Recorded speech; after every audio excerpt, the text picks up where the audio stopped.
እንደምን ዋላችሁ፣ እንደምን አደራችሁ፣ እንደምን ሰነበታችሁ። በዓለም ዙሪያ ያላችሁ ቅዱሳን ወገኖቼ በጌታ በኢየሱስ ክርስቶስ ስም ሰላም እላችኋለሁ። ስሜ ፓስተር ኤፍሬም ላከ ማርያም እባላለሁ። ቶሮንቶ ካናዳ በምትገኘው በኢትዮጵያ ወንጌላዊት ቤተክርስቲያን አገልጋይ ነኝ። እግዚአብሔር አምላካችን እጅግ አድርገን እናመሰግናለን። በዚህ ክፍለ ጊዜ የማካፍላችሁ ቃል በሉቃስ ወንጌል ምዕራፍ 5 ከቁጥር 1 ጀምሮ እስከ 11 ያለው ቃል ነው። እግዚአብሔር አምላካችን እናመሰግናለን። ሕዝቡም የእግዚአብሔርን ቃል እየሰሙ ሲያስጠብቡት ሳሉ እርሱ ራሱ በጌንሳሬጥ ባህር ዳር ቆሞ ነበረ። በባህር ዳርም ቆመው ከነበሩት 2 ታንኳዎች አየ። አሳ አጥማጆች ግን ከእነርሱ ውስጥ ወጥተው መረቦቻቸውን ያጥቡ ነበረ። ከታንኳዎችም የሰዎች የስምዖን ወደ ነበረችው ወደ አንዲቱ ገብቶ ከምድር ጥቂት ፈቀቅ እንዲያደርጓት ለመነው። በታንኳይቱም ተቀምጦ ሕዝቡን ያስተምር ነበረ። ነገሩም ከጨረሰ በኋላ ስምዖን ወደ ጥልቁ ፈቀቅ በል፣ መረቦቻችንም ለማጥመድ ጣሉ አለው። ስምዖንም መልሶ ጌታ ሆይ ሌሊቱን ሁሉ ስንደክም አድረን ምንም አልያዝንም፣ ነገር ግን በቃልህ መረቦችን እጥላለሁ አለው። ይህንም ባደረጉ ጊዜ እጅግ ብዙ ዓሣ ያዙ፣ መረቦቻቸውንም ተቀደዱ። በሌላ ታንኳም የነበሩትን ጓደኞቻቸውን መጥተው እንዲያግዟቸው ጠቀሱ። መጥተውም 2 ታንኳዎች እስኪሰጥሙ ድረስ ሞሏቸው። ስምዖን ጴጥሮስ ግን ይህን ባየ ጊዜ በጉልበቱ ወድቆ ጌታ ሆይ እኔ ኃጢአተኛ ነኝና ከእኔ ተለይ አለው። ስላጠመዱት ዓሣ እርሱ ከእርሱ ጋር የነበሩ ሁሉ ተደንቀዋልና። እንዲሁም ደግሞ የስምዖን ባልንጀሮች የነበሩ የዘብዴዎስ ልጆች ያዕቆብና ዮሐንስ ተደነቁ። ኢየሱስም ስምዖንን አትፍራ፣ ከእንግዲህ ወዲህ ሰውን የምታጠምድ ትሆናለህ አለው። ታንኳዎችንም ወደ ምርት አድርሰው ሁሉን ትተው ተከተሉት ይላል። እግዚአብሔር አምላካችን እጅግ አድርገን እናመሰግናለን።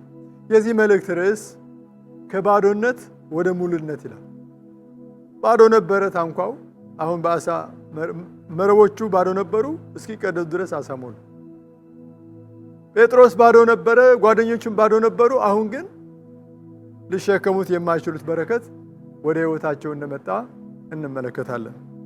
እና በመጀመሪያ እንደ ጴጥሮስ እንግዲህ በተለያየ ሁኔታ ያላችሁ ሰዎች በብዙ ነገር ሞክራችሁ፣ በቢዝነሱ ዓለም፣ በትምህርቱ ዓለም፣ በብዙ ብቻ ይኑሚት ሞክራችሁ ባዶ የሆናችሁ፣ ብዙ ሞክራችሁ ያልተሳካላችሁ፣ ብዙ ወጥታችሁ ገብታችሁ ወጥታችሁ ጥራችሁ ግራችሁ ወደ አሰባችሁበት ያልደረሳችሁ ካላችሁ ከዚህ ትልቅ ትምህርት ታገኛላችሁ ብዬ አስባለሁ። እነ ጴጥሮስ ሌሊቱን ሁሉ ሲደክሙ አድረዋል፣ ምንም አልያዙም። ስለዚህ የመጀመሪያ ከዚህ ታሪክ የምንማረው ጌታ ኢየሱስ ወደ እነ ጴጥሮስ የመጣበት ጊዜ ራሱ ተስፋ የተቆረጠበት ጊዜ፣ ደከምን ያሉበት ጊዜ፣ ደክመው የነበሩበት ጊዜ ነው። ዛሬ ደከምኩ የምትሉበት ነገር፣ ተስፋ በቆረጣችሁበት ነገር ኢየሱስ ይመጣል። ኢየሱስ መጣ። ከዛ በኋላ እንግዲህ ሕዝቡ የኢየሱስን ቃል ለመስማት ለመማር በጣም ተጠጋግተው በጣም ብዙ ሕዝብ እያስጠበቡ ነበሩ። ስለዚህ ሁሉንም ማየት እንድችልና ሁሉንም ማስተማር እንድችል ታንኳዎች ከነበሩት ታንኳዎች ወደ ጴጥሮስ ታንኳ ገባ ይላል። ስለዚህ አንደኛ ኢየሱስ የመጣበት ጊዜ ነው። ሁለተኛ ደግሞ ኢየሱስ ወደ ጴጥሮስ ታንኳ መግባቱ በራሱ ለምን ወደ ሌላ ታንኳ አልገባም የሚል ጥያቄ ስለሚጭር ነው። እንግዲህ ይሄ የምርጫ ጉዳይ ነው።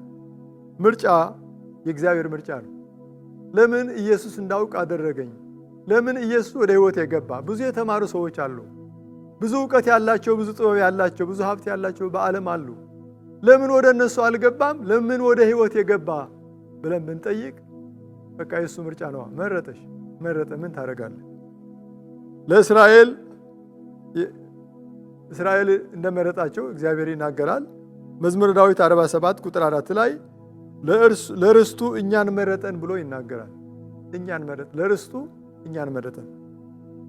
ዮሐንስ ወንጌል ምዕራፍ 15 ቁጥር 16 ላይ እኔ መረጥኳችሁ እንጂ እናንተ አልመረጣችሁኝም ብሎ ጌታ ኢየሱስ ይናገራል። ስለዚህ ምርጫ አለ።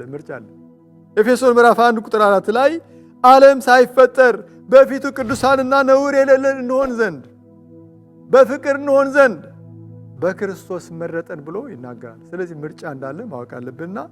ሁለተኛው ምክንያት ምርጫ እናያለን። እግዚአብሔር አምላካችን እናመሰግናለን። ሶስተኛ ነገሩን ከጨረሰ በኋላ ይላል ማስተማሩን ከጨረሰ በኋላ ወደ ጥልቁ ፈቀቅ በሉ መረቦቻችሁን ጣሉ ሲል እንመለከታለን።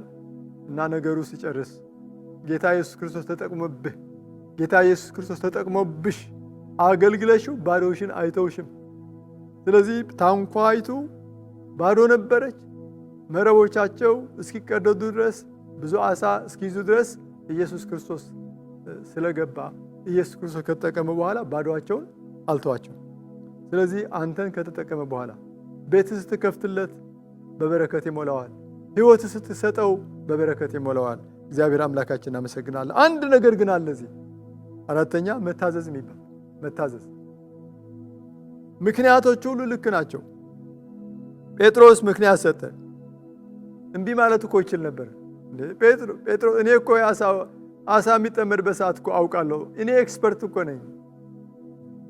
ሮንግ ታይም ነው፣ ጊዜው ሮንግ ነው። ነገር ግን ይህ ሳይሆን ያለው ምክንያቶች ሁሉ ዘርዝሮ እኛ እኮ ሌሊት ሁሉ ስንደክም አድረናል፣ ምንም አልያዝንም። ነገር ግን ስለ ቃልህ አሁን ግን አንተ ስለተናገርክ ሁኔታዎች አላይም ቃልህን አምናለሁ ብሎ መረቦቹን ወደ ታንኳ ወደ ባህር በጣለ ጊዜ ወገኖች መረቦቹ ዓሣ ሞሉ።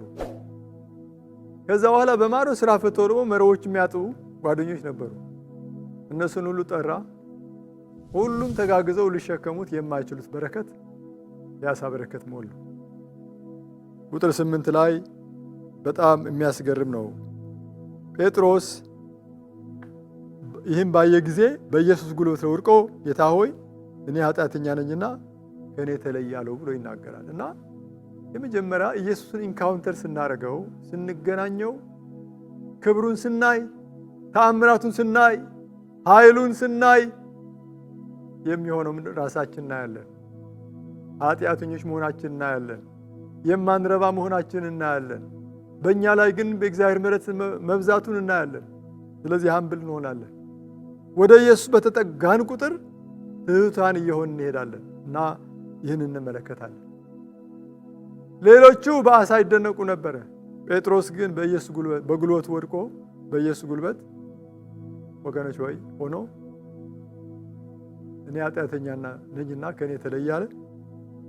ኮንቪክሽን ኃጢአቱን ይናዘዝ ነበረ። አትፍራ አለው ጌታ። ከእንግዲህ ወዲህ ዓሣ አጥማጅ ሳትሆን ሰዎችን አጥማጅ ትሆናለህ ብሎ ተናገረው። ስለዚህ ወደ ከፍታ ተልእኮ ከፍ ወዳለ ተልእኮ አሸጋገረው። ወደ ኢየሱስ ስንጠጋ ታሪካችን መለወጡ ብቻ ሳይሆን ተልእኮ ያለን ሰዎች እንሆናለን። አድራሻችን መለወጡ ብቻ ሳይሆን ለምን እንደምንኖር ለምን እንደተፈጠርን እግዚአብሔር ወዳየልን ዓላማ እንገባለን። የዓላማ ሰዎች እንሆናለን። ዓሣ ቢያጠምዱ በየቀኑ ለመብላት ነው። ሰዎችን ማጥመድ ግን የክርስቶስ ኢየሱስ ተልእኮ መካፈል ነው። እኔና እናንተ የተጠራ ነው ለዕለታዊ ነገር አይደለም፣ ለዕለታዊ ምግብ አይደለም፣ ነገር ግን ለዘላለማዊ። እግዚአብሔር ለኤርምያስ ሲናገር የከበረውን ከተዋረደው ብትለይ የሚል ቃል አለ። የከበረው የዘላለማዊ ነው። የከበረው የዘላለሙ ነው። የከበረው የእግዚአብሔር ነገር ነው። የተዋረደው ደግሞ ጊዜያዊ ነገር ነው። ስለዚህ ለጊዜያዊ ነገር ለሚጠፋ ነገር አትስሩ ይላል የእግዚአብሔር ቃል። ለሚጠፋ ለጊዜያዊ ነገር ሳይሆን ለዘላለማዊ ነገር እንሰራ። ዓላማ ያለው ሰዎች እንድንሆን ኢየሱስ ክርስቶስ ይጠራናል። ስለዚህ ተደነቁ የሚል ቃል አለ። ኢየሱስ በሕይወታችን ታንኳ ይግባ። ወደ ባዶነታችን ገብቶ ተአምራት ሲሰራ እኛም እንደነቃለን፣ ሰዎችም እኛ ያዩ ይደነቃሉ። እግዚአብሔር ለመደነቂያ ያድርጋችሁ። የክብሩ መገለጫ ያድርጋችሁ። የተልእኮ ሰዎች ያድርጋችሁ። ኢየሱስ ክርስቶስ ባዶ ወደ ሆነው ነገራችሁ ይግባ። ከባዶነት ወደ ሙሉነት ያሻግራችሁ።